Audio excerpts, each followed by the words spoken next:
可回来了，可把奴婢担心死了。府里可是发生了什么事？为何是八王爷被我囚禁？太子殿下呢？具体发生了什么，奴婢也不清楚，只是听曲府的人说，是老爷拿着传家宝去求的八王爷。传家宝？糟了！娘娘，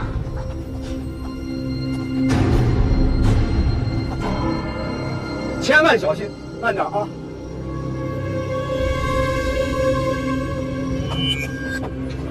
小心，小心，小心，千万小心！轻点，轻点，轻点！你们下去。是。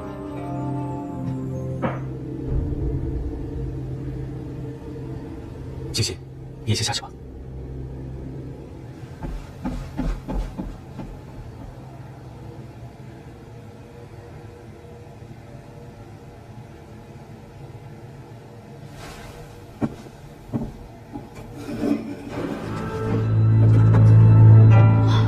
这么大，这是个球啊！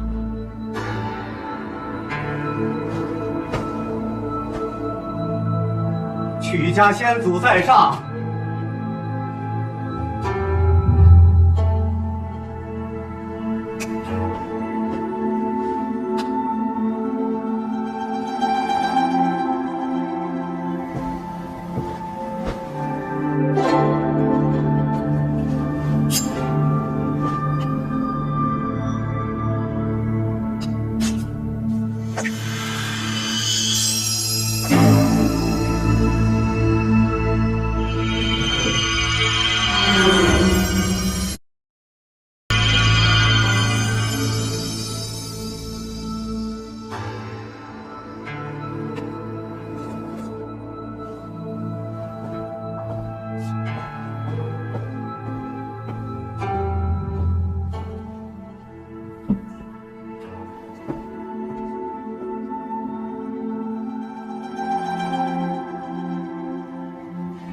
此宝名月镇魂珠，是我曲家的传世之宝，从未示人。只以这座藏宝箱将它套住，才能触碰。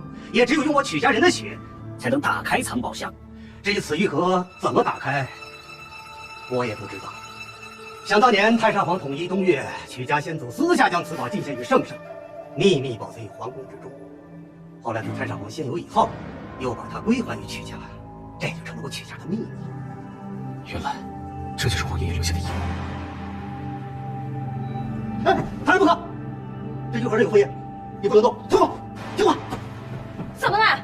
这不都是我的了吗？莫说是你，整个曲家也只有为父一人可封此盒。你可记得，在你年幼之时，曾因顽皮，无意中误碰此宝，而后受了很重的伤。自此，我就将此宝严密封存，以免再次误伤。想起来了吗？不会吧？这东西有你说的那么邪乎？这孩子，八王爷，我给您说实话。自从盼儿这件事以后，我是变得心灰意冷。我现在只想保全曲家上下安稳，从此置身朝局，党争之外。王爷，这镇魂珠曾是太子志在必得之物。镇魂珠到底有何神力，能让太子如此执着？皇爷爷留下这个宝物，难道是与地位有关？想必太子是过分意思了这镇魂珠的能力了。不错，这镇魂珠虽然是当年太上皇亲授，但与地位绝无关联。皇爷爷有钱，特地把此物留在曲家，又不能将他儿赐婚于我，必定另有深意。难道此物与我有关？皇爷爷，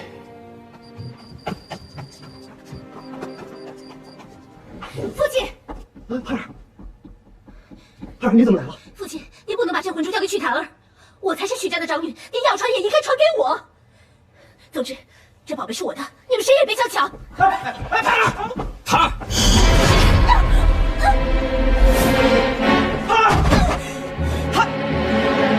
这什么月？这么亮！你看我干嘛？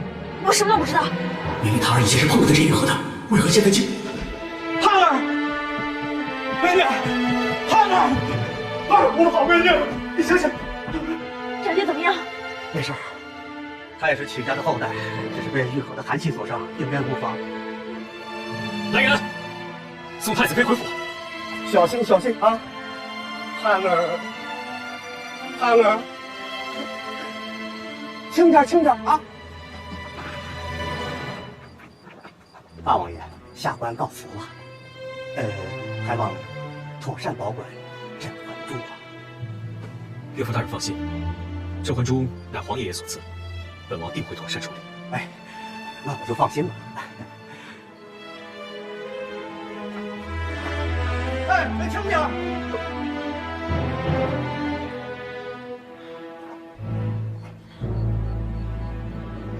哎，你想什么呢？我在想，这个镇魂珠的由来。镇魂珠不是先帝赐的吗？难道你怀疑曲江林有所隐瞒？那倒不会，他都把镇魂珠献上了，还有什么好隐瞒的呢？但是本王在想，皇爷爷把镇魂珠带到东岳，一定有所深意，而且镇魂珠并不像是东岳所有。那你的意思是？本王是觉得，皇爷爷把镇魂珠交给曲江林，一定是为了等待一个与镇魂珠有关系的人出现。你不会怀疑是我吧？怎么可能呢？我又不是东岳国的人。曲檀儿是啊，而且你能触碰那个玉盒。可是檀儿小的时候，哎呀，搞不清楚了。好了好了，不想了，咱们早点回去休息吧。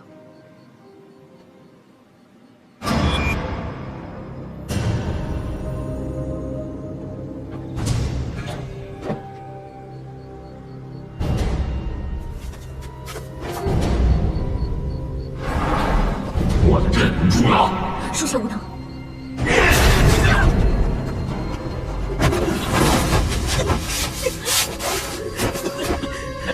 主人，虽然属下失职没能将镇魂珠拿到，可是此次我们发现了一个对主人十分有利的秘密。讲。曲檀儿可以碰镇魂珠。终于让我找到你的主人了，列兵碎魂听令。是。立刻杀掉那女人，越快越好。可是他身边总有莫连成和刘缺水的保护，属下怕。哼，光凭你们两个废物当然不行，去让莫以为想办法。属下明白。程程，你说这盒子到底是干什么用的？要不我把檀儿叫出来问问，我就想知道他小时候到底能不能碰。月好，把曲小姐叫出来，看看她是否知道些咱们两个不知道的情况。那我叫了啊。程程，你一点也不帅。我跟你变了？没有，你还是你啊。程程是个大笨蛋。徐小棠不是世间第一大美女，我一点都不爱程程。这回变了？没有。怎么回事？现在连说谎也不管用了？难道跟这个镇魂珠有关？对了，这个镇魂珠我们还不知道它长什么样子呢，要不然你拆开看看。不可，这个镇魂珠还有很多未知的东西，咱们还是谨慎些为妙。可是刘千水都说过了，这个珠子能把我带回我自己原来的世界。程程，你别误会啊，我不是故意的，我不是那个意思。我看着他，太紧了，却想起他，我是怕一松开，你就会消失不见了。多了又怎么会呢？我们不是说好了吗？今生今世，永远都不分开。别害了他，背起行囊去天涯。对，今生今世，我们永远不分开。能遇见他，这个镇魂珠还是交给我保管吧。交给你保管？这个盒子是我曲家的镇家之宝，应该由我保管才是。哦，你是怕我偷偷跑掉，对不对？我是担心这个镇魂珠会引起什么祸乱，由我保管更为安全一些。你说的也有道理。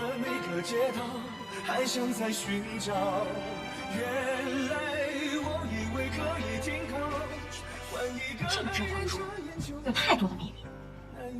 哎，我们要不要去找刘千水问问？说不定他知道一些我们不知道的秘密。相爱就别煎熬。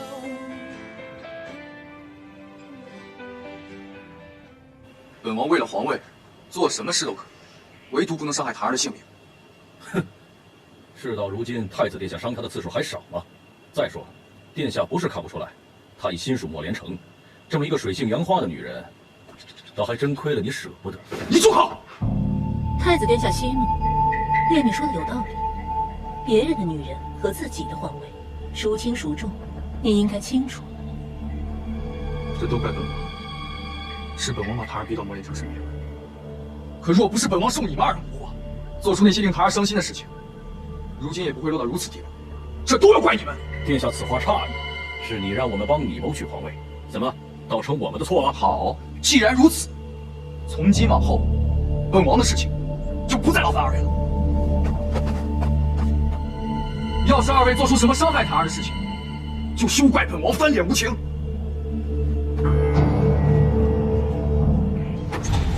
刘千水，刘千水，这个老怪物，用了他的时候就找不着人了。你这个老怪物，你想吓死老娘啊？就你这个胆子，谁能够吓得了你呀？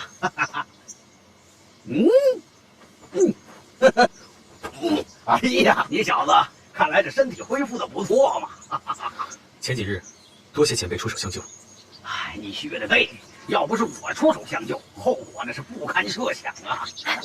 老怪物，我有要紧的事跟你说。你哪一次找我不是要紧的事儿？我得到镇魂珠了。你得到镇魂珠了？你能碰镇魂珠？是啊，这细节你就别问了。我这次来是想问你，为什么最近我都没有办法把曲檀儿换出来？你想什么呢？我在问你话呢。哦，对，可能啊，是跟这是镇魂珠有关系。它增强了你的力量，削弱了曲檀儿的力量，所以呢，以后要是想让曲檀儿现身，恐怕是越来越难了。那这可糟了，你有没有什么办法？办法我也没有。哎，你那离魂箫练得怎么样了？我没带着。这么重要的东西，你应该时刻带在身上啊。哎呀，我也就今天一天没带。那我信你了。不过呢，以后你要是吹不好离魂箫的话，我就不愿意再回答你的问题。哎，我错了还不行吗？我下次我一定好好练。这镇魂珠到底有什么用处？这样，你呀，先把离魂箫练好，等练得我满意了，然后我再告诉你好不好？好吧，知道了。前辈，本王和堂儿先告辞了。对，后会有期。刘前辈一定隐瞒了什么，镇魂珠的背后一定没有这么简单。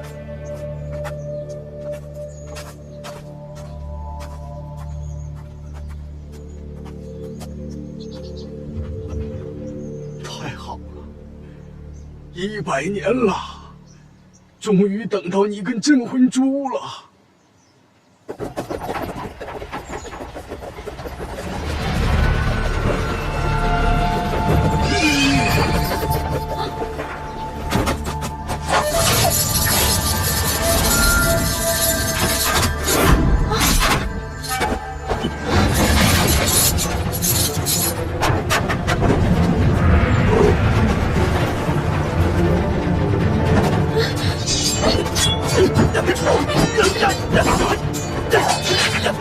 长生，你别怪我，小心！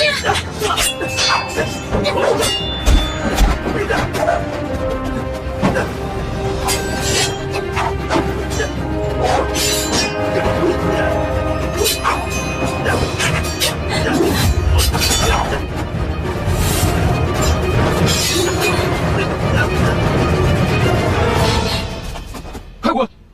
莫连城一人你们尚且不敌，若我也一同出手，你们二人今日休想活命！好你个莫一怀，竟敢坏我们好事！谢你打草惊蛇，当速速回禀主任。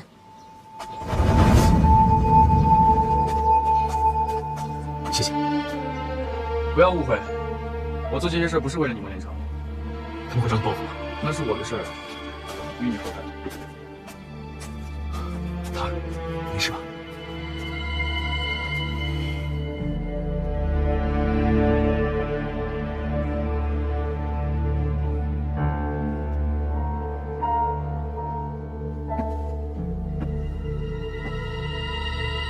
谁？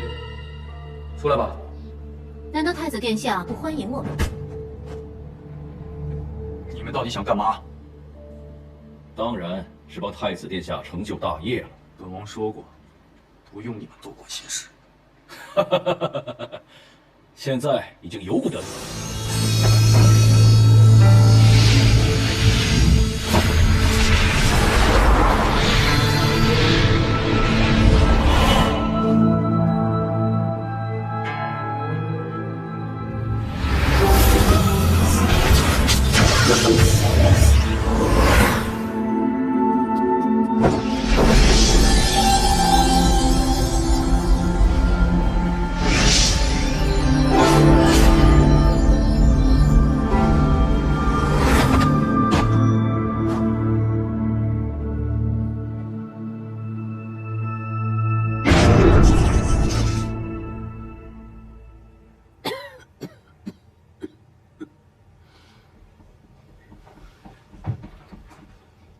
回太，大小姐，八王妃来看您了。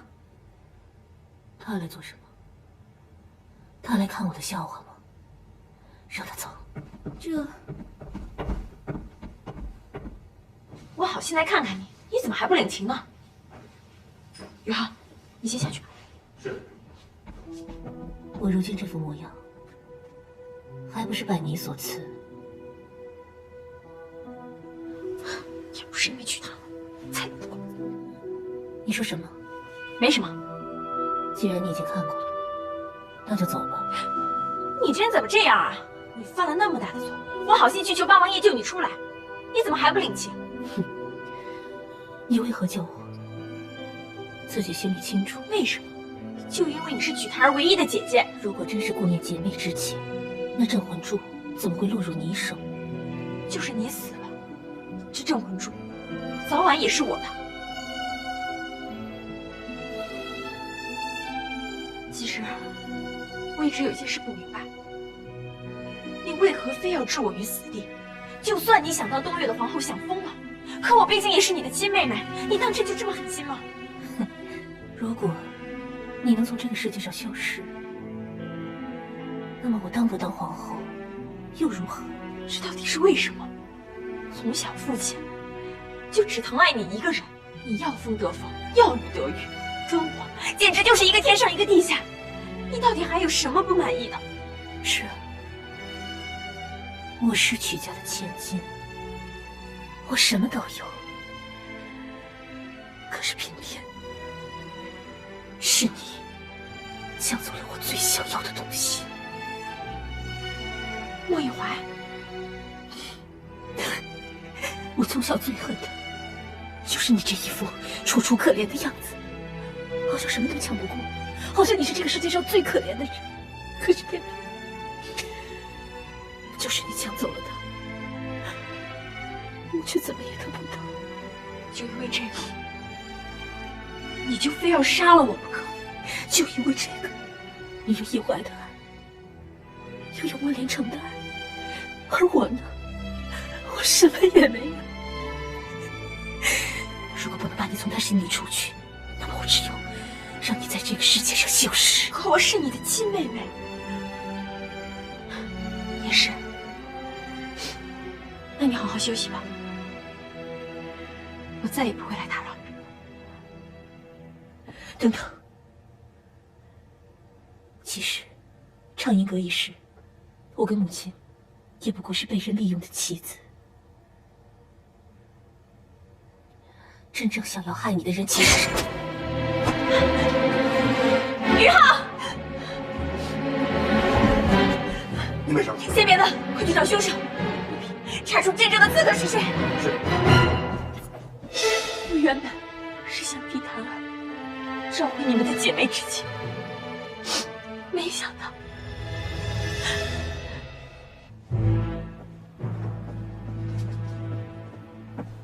太后娘娘，老奴有事禀告。你们都下去吧。是。何事？回禀太后娘娘，那曲盼儿回到府中，非但没有收敛，反而变本加厉，差点说出对您不利的话。老奴已经把他给处置了。这个贱人，自寻死路，也怪不得哀家。是啊，从今往后，太后您就可以安枕无忧了。哼，只要曲檀儿还在世一天，哀家又如何能安枕无忧？不是说你们家主人终于肯见本王，人呢？殿下莫急，主人已经来了。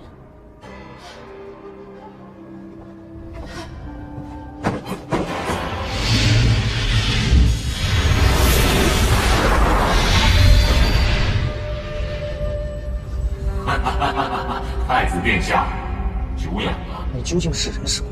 哼，太子殿下不用担心，我只是不便亲临此处，不施此法，与你商谈合作之事。你的人办事不力，镇魂珠已落入莫连成手中，本王也束手无策。你既然如此神通广大，为何不亲自出手？太子殿下太不妄自菲薄了，如今的你今非昔比，列名催婚。是。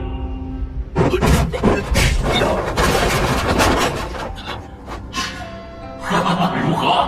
我虽然不能亲自出手，但我已将秘密传给了你，想必有了这般本事，太子殿下应该没有什么办不成的事。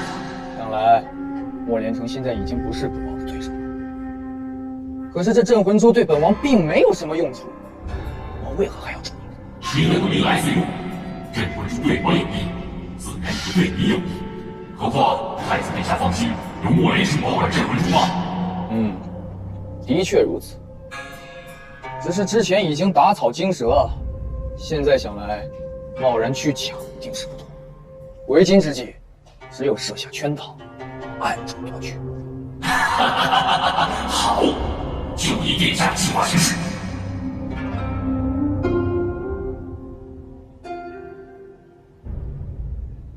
你召集见朕，意欲何为？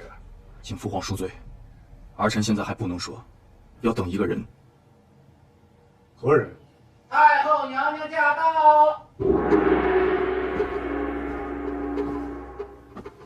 给母后请安，不知母后为何忽然前来？不是皇上让哀家到御书房来说有要事相商。请父皇太后恕罪。今天是儿臣假传圣旨，请太后娘娘到此。是你？哼！你假传圣旨诓骗哀家，你可知罪？说吧，你如此大费周折，意欲何为？儿臣知道，皇祖母一直以来都对儿臣有成见，误会儿臣针对八弟。虽然朝堂之上和民间百姓对儿臣都多有议论，可儿臣都不以为意。儿臣实在是承受不了至亲骨肉之间越来越多的误会。今日为了自证清白，保住我们的兄弟之谊和皇室之情，儿臣恳请父皇废儿臣太子之位，开立八弟。住口！立储是何等重要之事，你一个太子说出如此不负责任的话，滚回去，闭门思过。皇帝为何动怒？太子既然有此心意，何不成全了他？不行，母后，储君之位怎能轻言废立？母后，以后请不必再提此事。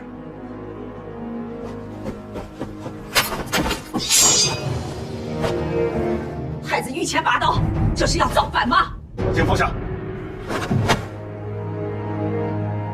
怀儿，儿臣诚心让位，如果父皇不准，儿臣也再无脸面苟活一世，宁愿一死。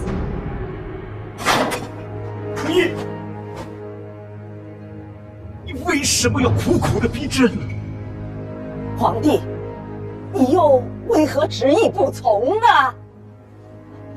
改立成儿，岂不皆大欢喜？别说了，成儿他不可能继位的。为何？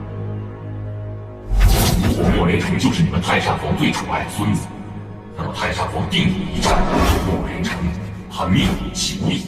父皇在离去之前，曾私下里告诉朕，说成儿活不过25岁。什么？母后，这不可能！虽然朕不希望这件事是真的，但父皇告诉朕的时候，十分慎重。虽然朕不知道父皇如何预知，但父皇的高深莫测，想必母后比朕更加清楚。他断不会妄言的。成儿，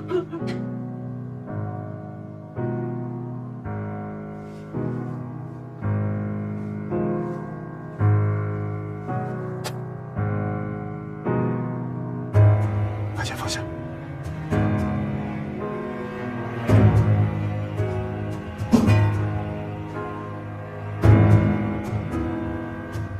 朕知道，孩儿的心中一定有很多的委屈，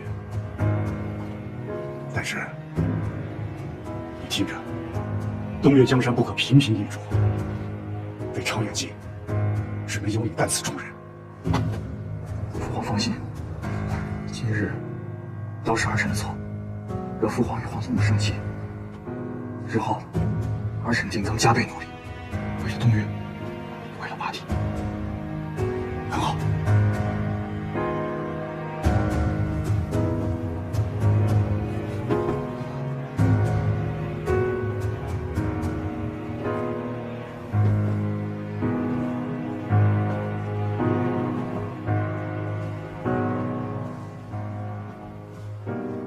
太后娘娘等等，孙儿有要事禀告。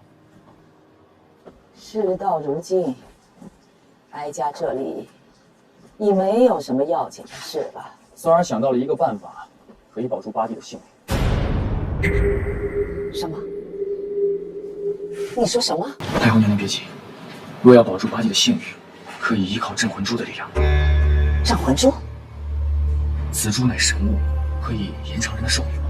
相传是当年太上皇因机缘巧合所得，并视其为稀世之宝。哀家也有所耳闻。此珠现在何处？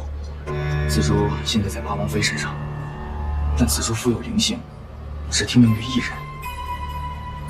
只有八王妃死，才可以为八弟所用。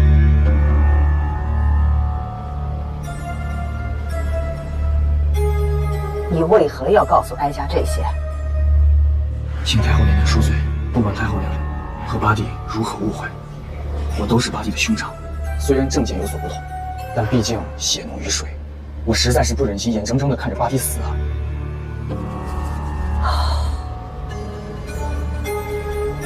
若是成儿真的能度过此劫，哀家必当记住你的这份心意。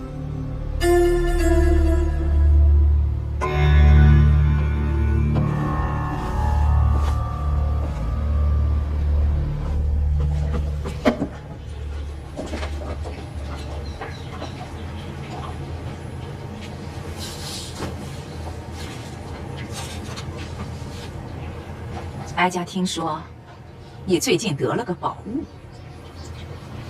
各地进献了不少宝物，太后和皇上也赐了不少。不知道太后娘娘，您说的是哪一件？镇魂珠。的确是有，不过太后娘娘要是想看的话，得去找王爷要。我已经把它交给王爷保管。成儿他最近身体可好？自从上次伤愈，一切都好。你们都下去吧。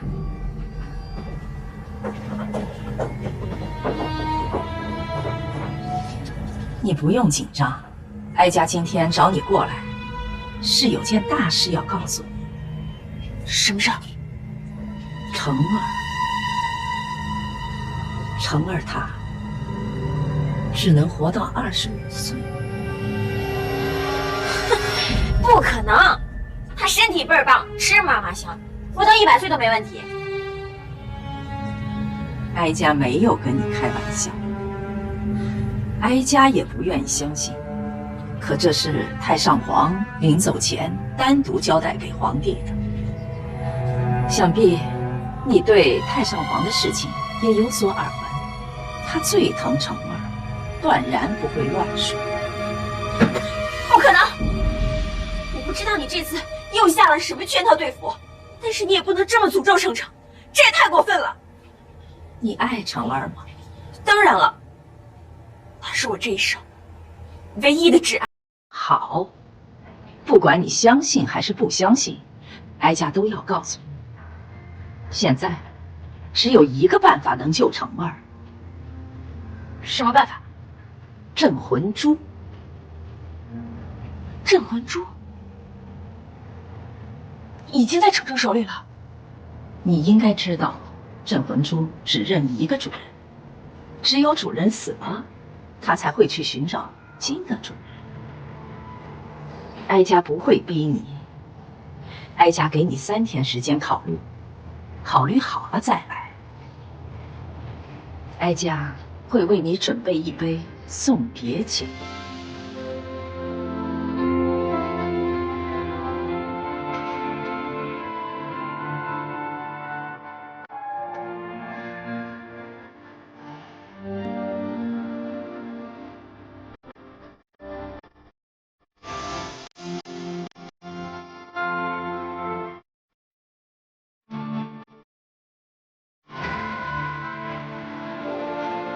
妈妈回来。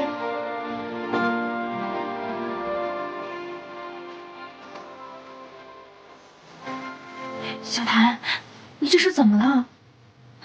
姐姐，我要进宫见皇上。你要进宫面圣？到底发生什么事情了？不相信，为什么我的程程只能活到25岁？我要去问个清楚。小谭。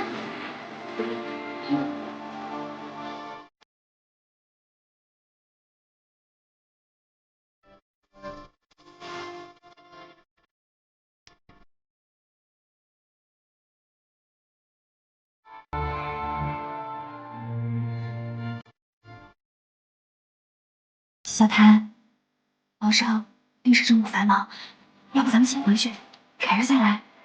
不行，我今天一定要等到他把事情问清楚，不然……姐姐，你累了吧？先回去吧。不，我不累。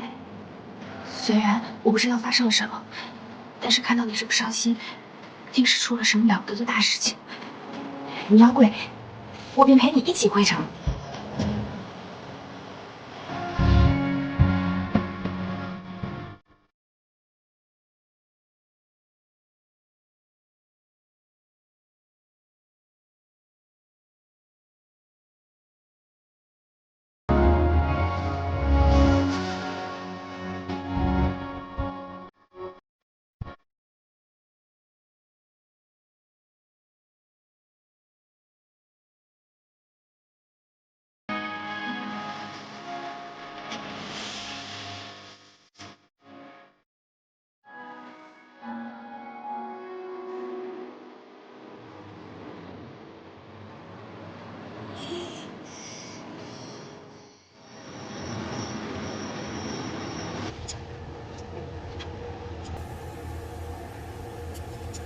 檀儿，檀儿，啊，你怎么了？怎么心事重重的？是不是太后找你麻烦了？没有，我就是胃口不太好，没事。胃口不好，那本王让他们做些新的如何？不用了，其实我也挺喜欢吃的。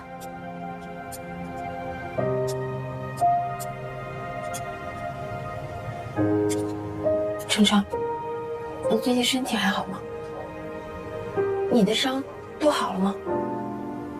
本王身体很好啊，看来今天晚上本王要好好表现了。不行，那个多了对身体不好。从今天开始，你以后还是自己睡吧。你操心的事儿多，睡得也不好，吃的也少。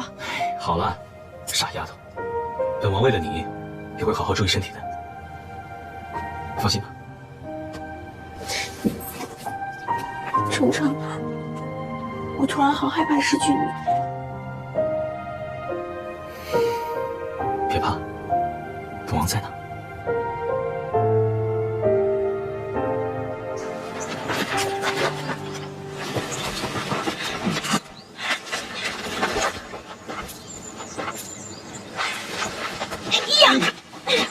哎呀，我都告诉你多少遍了，我真不知道镇魂珠能不能延寿，就饶了我吧。你不是也在找镇魂珠吗？你怎么可能不知道啊？我是在找镇魂珠，可是找到以后也不是给我用的。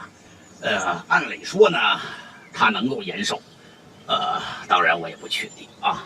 那我问你，这镇魂珠是不是只有一个主人？那是。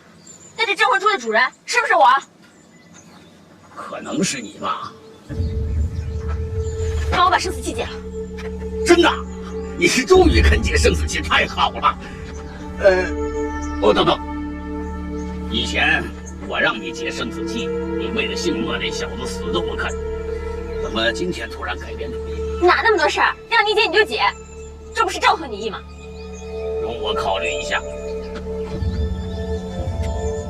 以这丫头的作风，如果莫连成死了，她定不会独活。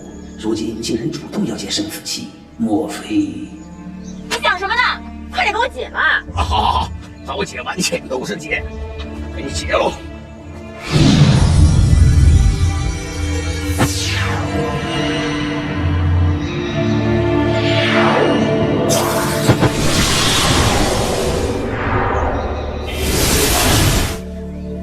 解了，这就解了，这么简单？你要不相信，我把姓莫那小子杀了，你试试。别，我不信，我相信你。谢了啊，我有事先走了。这个事儿千万别告诉程程。我跟他说得着吗？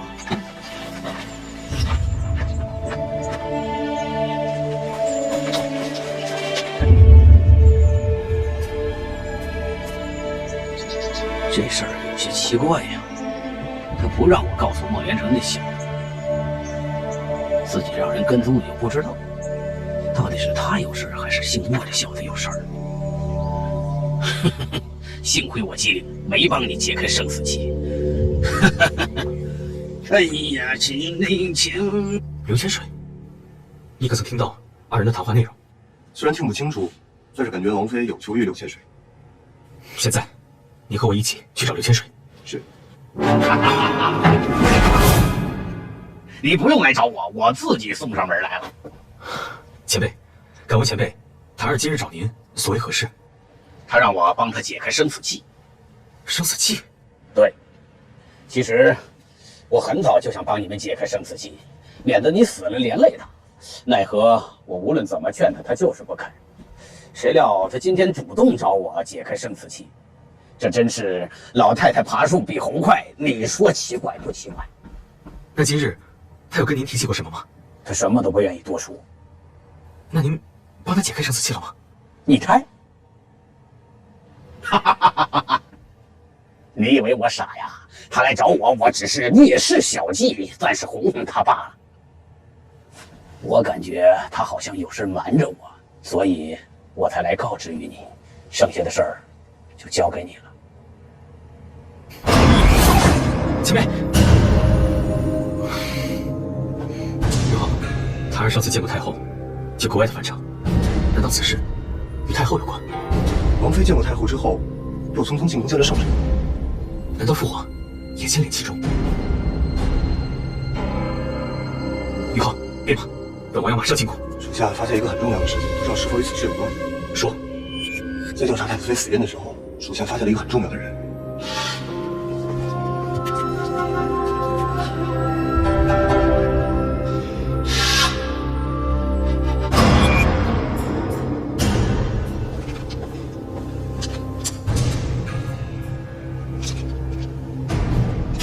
父皇，什么事？前几日，檀儿来找您，所为何事？你去问他呀。可与儿臣的身世有关。果然如此。你都知道了？儿臣只是猜测。自从和檀儿成亲之后，身边总会有奇怪的事情发生。儿臣的身上似乎也有什么秘密，皇爷爷也经常呼唤儿臣。成儿，八王妃就什么都没告诉你吗？檀儿那日回府之后，就变得十分的反常。无论儿臣怎么问，他就是不说。还请父皇告诉儿臣，檀儿到底知道些什么？晨儿，你小时候睡的那张床上刻着2行字，你还记得吗？曲水流觞，却难醉。莫书千秋，孰曾忘？那是你皇爷爷留下的，也是他遗诏的一部分，但并不完整。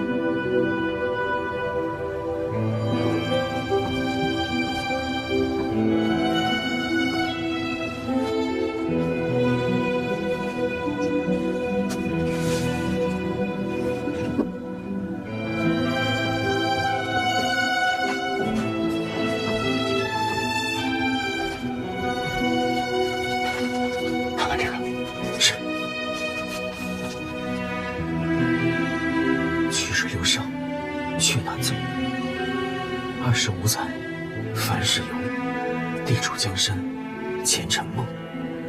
莫书千秋，孰曾忘？唯令君醒，魂归处，彼时悲愁，寻旧欢。这是留给你的。堂儿已经知道了，儿臣只能活到25岁了。是的，晨儿。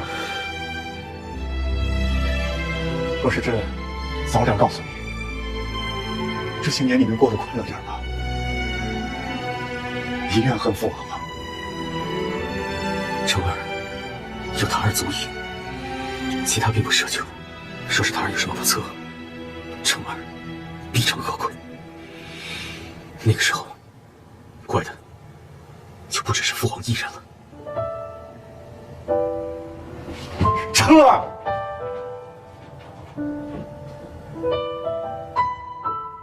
堂儿，我好久没跟你说过话了。为了让你出现，我已经远离了甄魂珠好久。我好怕我的程程忽然一下就不在了。我不明白，为什么平太上皇的一个预言，程程就要那么早死掉。我舍不得，我好想用我的命去救他，可是我忽然发现，在东岳，我连属于自己的性命都没有。堂儿。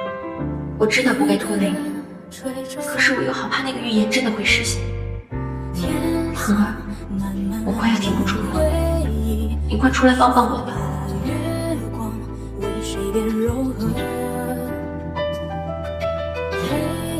小谭，你放心，我一定会帮你想办法。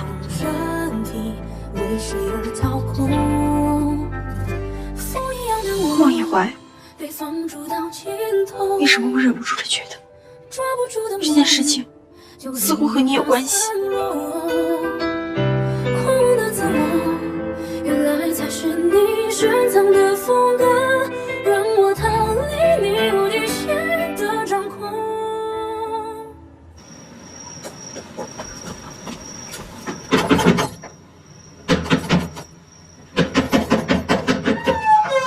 谁呀？这么晚了？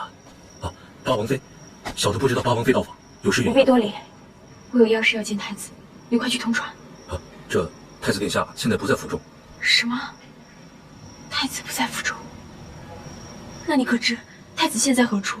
太子殿下最近经常彻夜不归，具体的小的也不太清楚，小的只知道一点：太子殿下现在经常往城西去。城西？以前我与他时常见面的地方就在城西，难道他在那儿？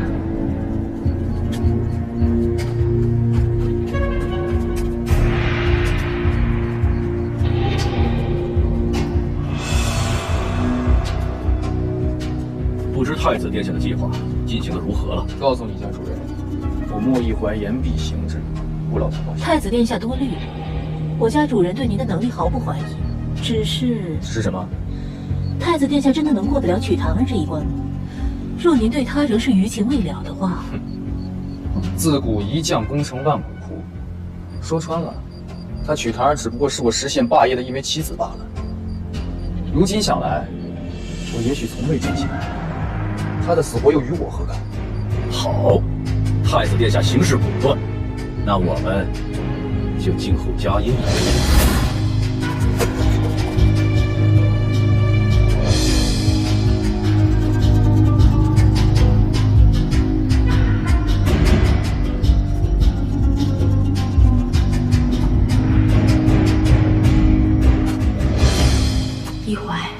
曾是我此生。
亲自去听一听吧。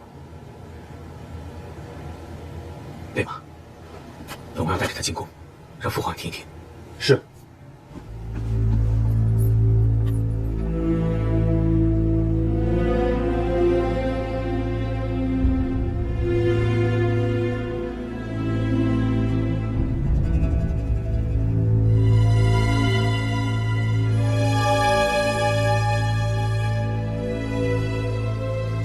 你不后悔？绝不后悔。难得你失得大体，不忘成儿对你一片痴情。想必太后娘娘曾和长姐一样恨我入骨，无数次想置我于死地。现在终于如愿以偿了吧？与你相识一场，虽有争斗，但你今日的选择，哀家必当铭记在心。我死了以后，还请太后娘娘好生照顾程程，让她不必再为我烦恼，更不要做些什么傻事。你放心，成儿那里，哀家必当好生劝慰。谢太后娘娘成全。快，把哀家准备的御酒端给八王妃。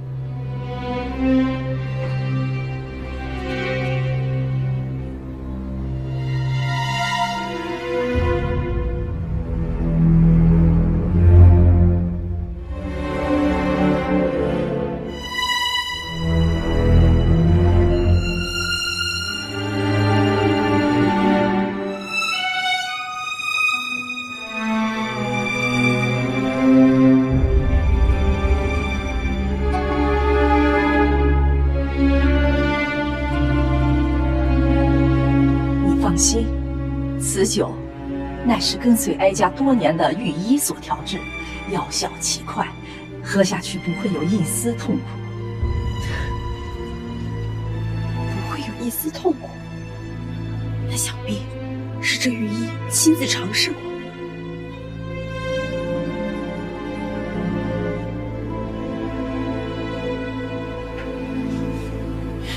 程程，如果有来世，我一定不会轻易放过你。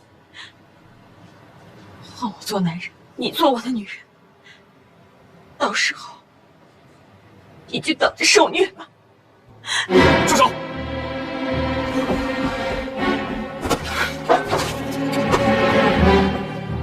成儿，你这是干什么？那就要看看皇祖母到底做过什么。皇上驾到！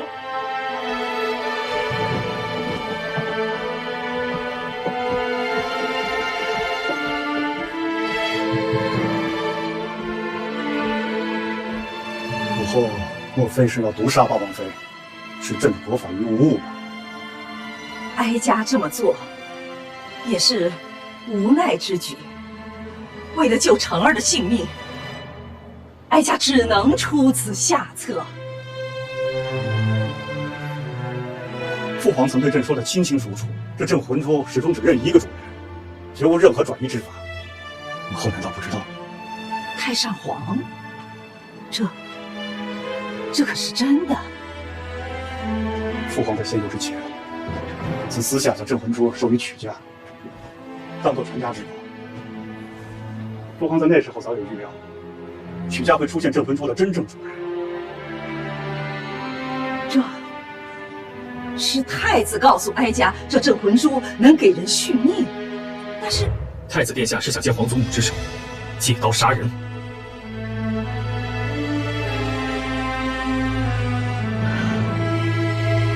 哀家是被他蒙蔽了，哀家也没有想到他竟狠心至此。无论狠心，母后可是让朕刮目相看。皇帝，此话何意？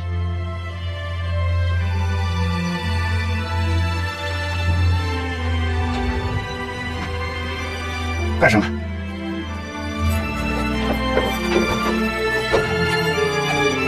母后都做了些什么，还用朕都说出来？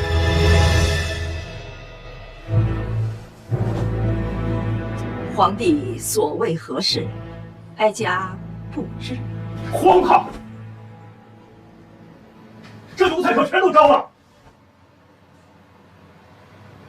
当日臣儿与八王妃遇刺，您在中间都做了些什么？朕现在是清清楚楚。这奴才给我押下去。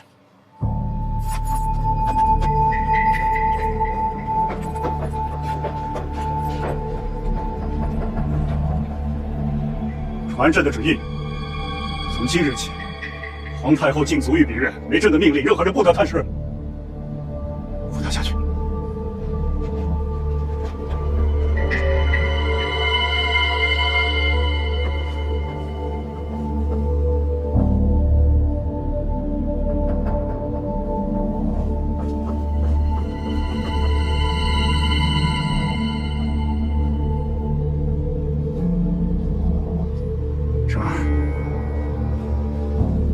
王妃今天受惊了，你暂且带她回府。儿臣告退。唐儿告退。下去。走吧。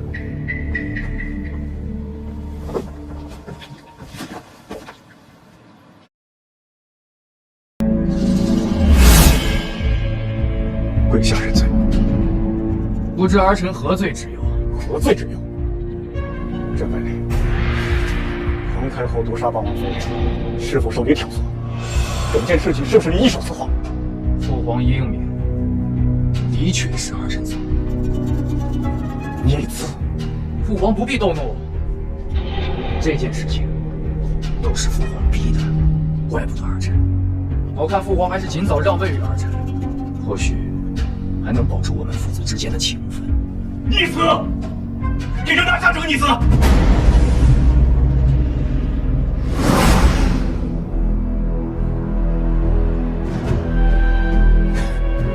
好大的胆子！你敢称朕生在别院无孽？不止别院，这个时辰，本王的人应该已经控制了整个皇宫。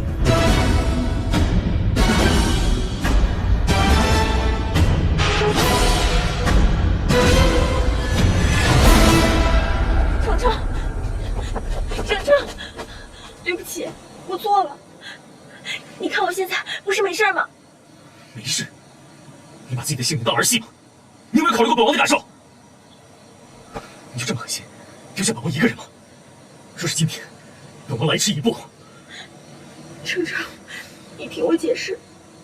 太后说只有我死了才能救你，你是我的丈夫，是我此生唯一的挚爱，我怎么能眼睁睁的看着你死去？如果要是你死了，我还怎么活下去？人间让人懂。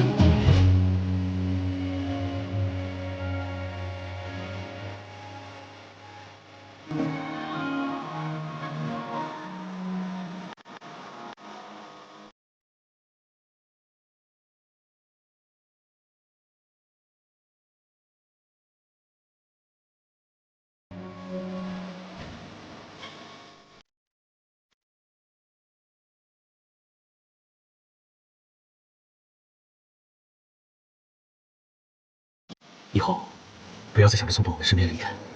你要记得，今生今世，你生我生，你死我死，本王要与你一直在一起，天荒地老，永不分离。程程，你还好吧？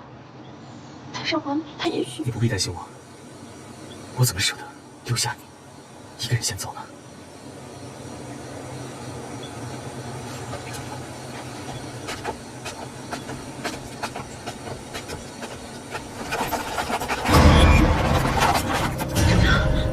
别怕，本王在呢。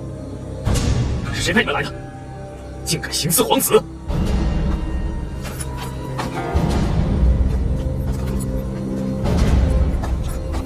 八弟这是要去哪儿啊？莫一怀，竟敢举兵造反！父皇呢？自身都难保，还想着父皇，八弟可真是有消息。你放心吧，父皇我已经找人看管着。我劝你，现在立刻退兵，放了父皇。你还有退路，否则本王对你绝不客气。不客气，那倒要看你有没有这个本事了。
别想离开这儿！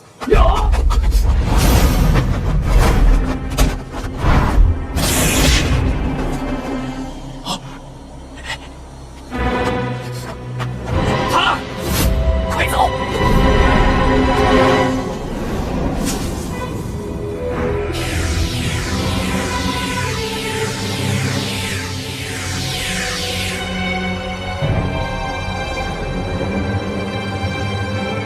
好了，好在你这次并未伤及到筋骨，歇息几日便可痊愈。他儿还在莫一怀手中，本王必须要去救他。慢着，我早就跟你说过不要着急。镇魂珠现在在咱们手上，莫一怀是不会轻易伤害那个丫头的。如若你贸然行事前去营救，不但救不了她，反而会自屠落网。更有可能的是会丧失掉营救的最佳时机，真是够笨的。再说了，莫一怀现在正被一种邪恶的力量所控制，法力大增，连我都打不过他。要不然的话，刚才我就救那个丫头了。可是本王半辈也等不了，她还是本王的女人，本王怎么弃她于不顾？哎，启禀王爷，太子围攻王府，人马1到3里外。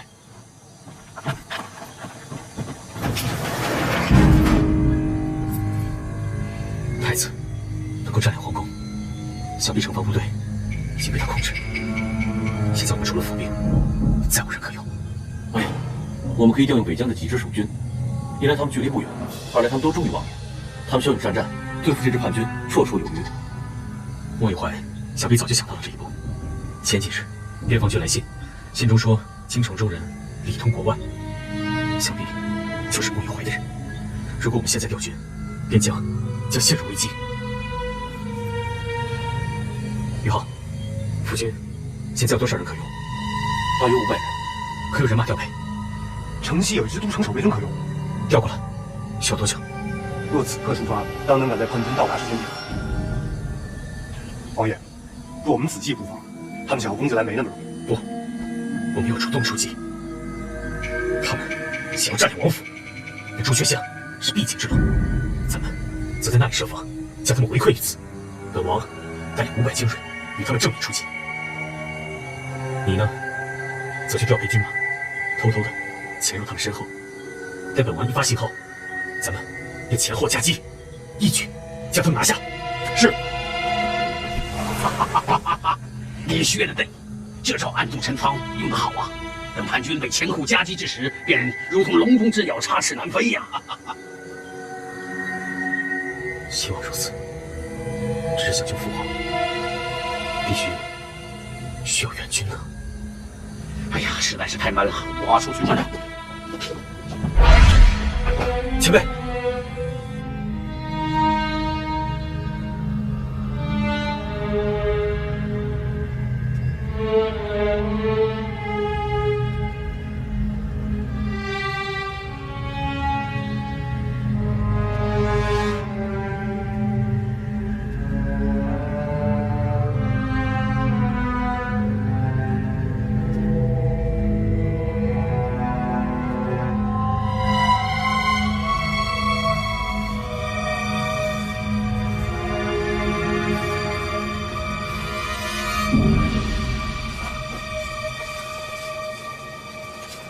天啊，我这是在哪儿？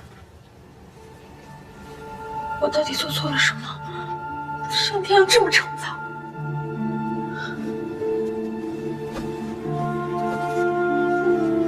之前差点小命呜呼，现在竟然沦为阶下囚，竟然还遇到了无权篡位。短短几个月的时间，我竟然把历史课本上所有的事情都遭遇了一遍。往好里说，我回去还能追牛；往不好了说，我连小命都不保。也不知道程程现在怎么样。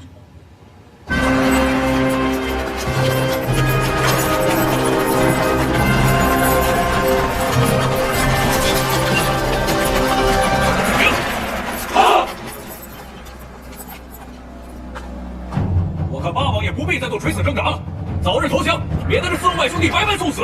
你们这些以利诱之，便倒戈叛变的士兵，毫无铮铮铁骨。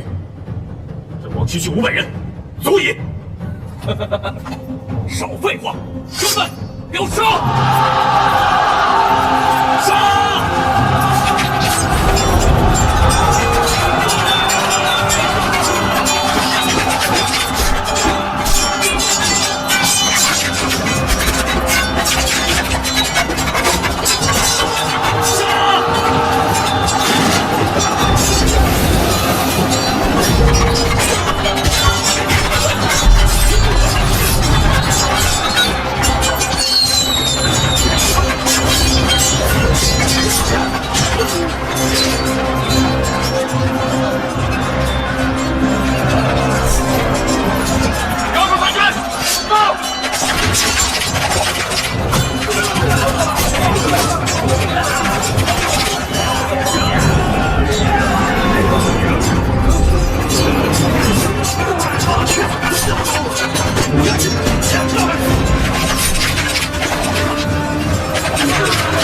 ！Go!